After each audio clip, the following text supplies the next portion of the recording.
Hey guys, welcome to the Online Zone here on Card Player TV. I'm your host, Julio Rodriguez, and today we're going to talk to Steve Thorladen Weinstein, recent winner of the Borgato Winter Poker Open.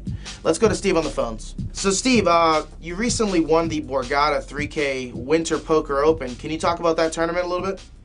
Sure. I mean, it was really, first of all, I have to say, I'm a guy who really hates losing and really loves winning, and I'm not sure whether I hate losing more or love winning more, but it's pretty close.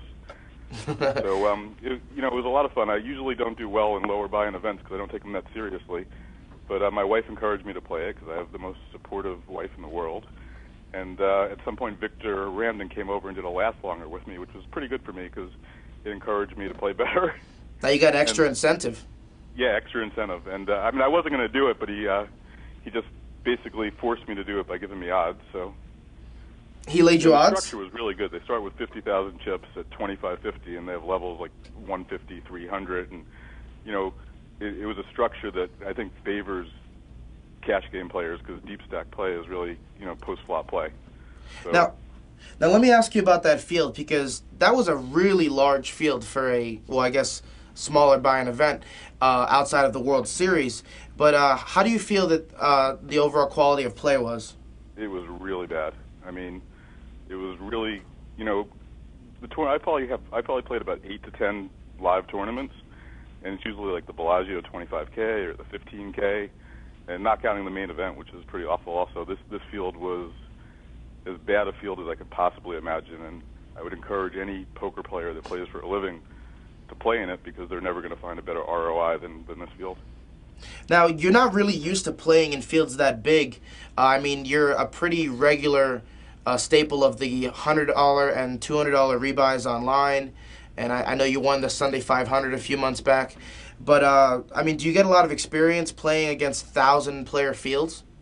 Well, I don't really think of it as playing against a 1,000-player field because I really think of it as in terms of how many chips I have relative to the blinds and the blind structure. So I'm not really playing against 1,000 people. I'm playing against 8 people at my table.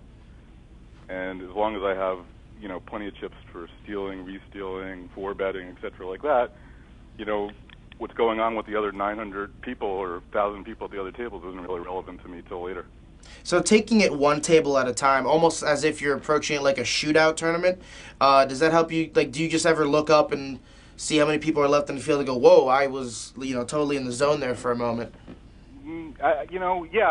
Sometimes it's a little bit shocking, but I really don't focus on how many people are left. I really focus on what's going on at my table and, my stack size relative to the blinds. Okay, so you had another online, regular at your final table, and I heard you guys made a four-way deal. Yes, we did. I don't know if you want to get into specifics about it, but where were you at chip-wise when you made the deal? Well, I was a chip leader. I think I had like a little bit over 20 million. And, one of the things that, as much as I don't like deals, if I get a really good deal, it seems reasonable. And I was up all night the night before because I had a toothache, and I got a root canal yesterday, so I'm feeling a lot better. So the idea of chopping was more attractive to me. And I spoke to Todd Terry about it, and I said, he ran, I think he had sheets or backs run the ICM numbers. The independent chip model? Yeah, which is different than the chip count model, but it's much more fair, I think. And I think my number would have been 488,000, and I asked for 528, and basically it was a take it or leave it. And they came back and said, look, they'll give me 10,000 each over what the fair value was. And I thought that was pretty reasonable. I mean, the 3 players left besides me, I thought were all pretty good. They certainly knew shove ranges, and I wasn't uncomfortable making the deal against those players, getting what would be seemingly rewarded for some kind of skill advantage. All right. So, is there any part of you that regrets it? I mean, with the chip lead, maybe just wanting that feeling of taking down a tournament outright. To me, it's like who wins the most money at the end of the poker tournament kind of won. So once we made the deal, I felt like I won the tournament.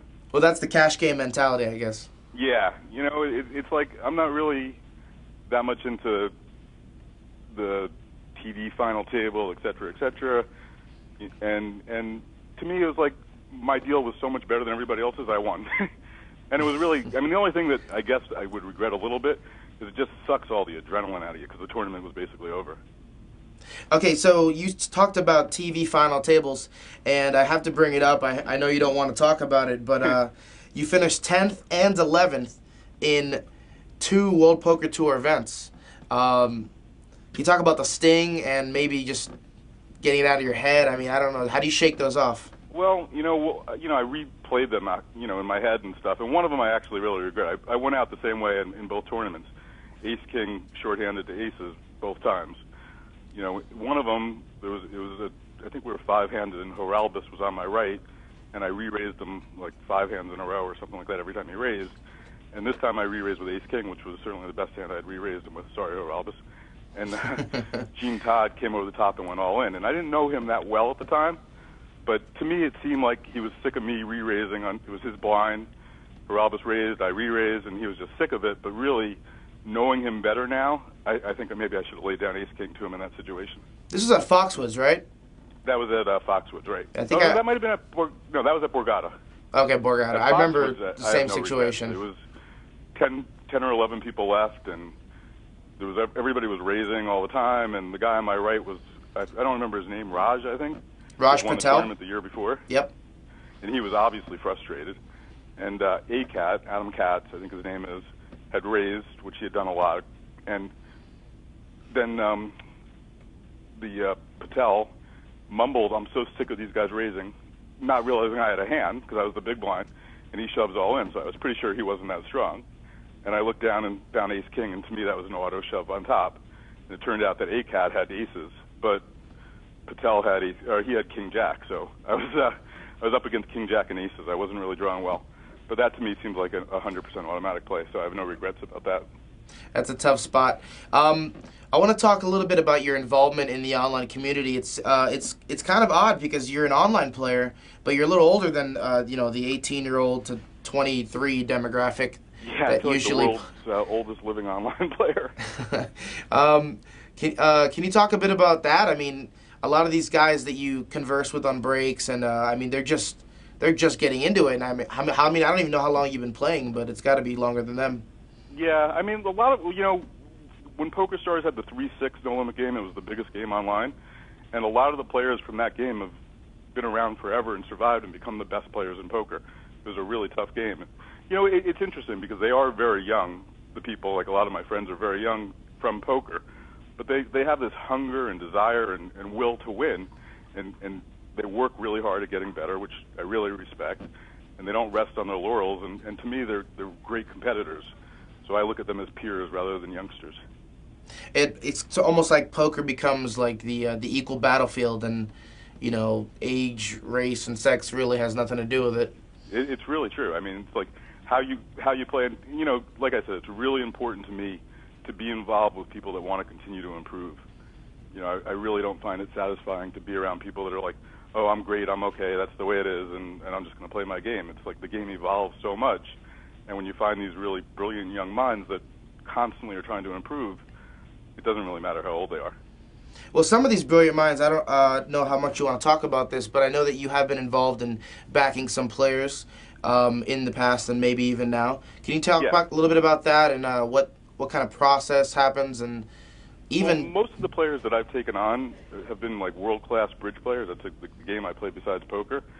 So I feel like when you back someone, you really need to have a trust with them because it's so easy for them to steal from you or chip dump or do anything. So my model, which was based on the Wall Street model, which I was involved in a long time ago, would be I would take young people that are really great card players and train them and put up money for them.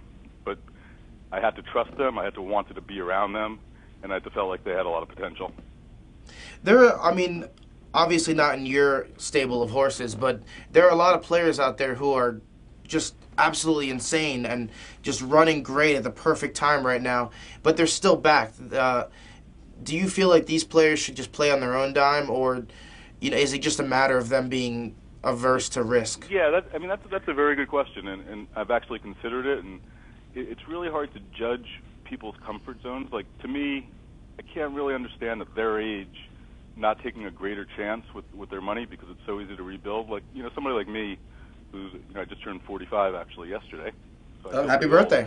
You're not really that interested in rebuilding when you go broke. I mean, I've had situations where I've lost a lot of money when I worked on Wall Street, and you come back when you're young and, you know, you just brush it off. But as you get older, you're not that interested in tapping out and rebuilding it. But when you're that young, I think it's really worth the risk for some of these younger people. But like I said, I'm not in a position to judge. Maybe they play better from the comfort zone of knowing they don't have to put up their next buy-in, or maybe they're not doing quite as well as it looks. You know, if I was some of these people, I'd probably step out more and take more chances.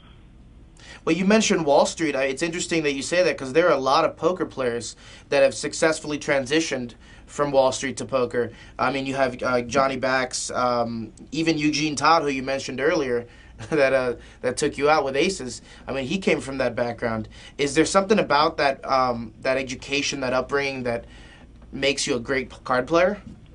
You know, I think to some extent, like, I don't know what they did on Wall Street. I think if you're like a stockbroker getting paid commissions, it's a very different game. I was actually a trader on the floor of the American Stock Exchange. And in that situation, it's really like a lot like poker. You're doing your bankroll managing, you're focusing on a lot of stocks at the same time. You have to make a lot of really quick decisions, and you're going to make a lot of wrong decisions, but you're going to make a lot of right decisions. The idea is to do as well as you can, as fast as you can. Now, in poker, you have more time, certainly in the live arena. And online, when you're playing 8, 12 games or whatever, you're making a lot of decisions and you're going to make a lot of mistakes. The idea is to make a lot fewer mistakes than the other people and to be profitable. So I think there is a correlation, but I don't think if you were a broker, it's the same kind of thing. I think if you were a trader, there's really some great analogies. Interesting. Well, Steve, I'm going to let you go. It's been great having you on the show, and congratulations on your big win. Well, thank you very much, Julio. I really appreciate it. I'd like to thank Steve Weinstein for talking to us today, and I'd like to thank you guys for watching the Online Zone right here on Card Player TV.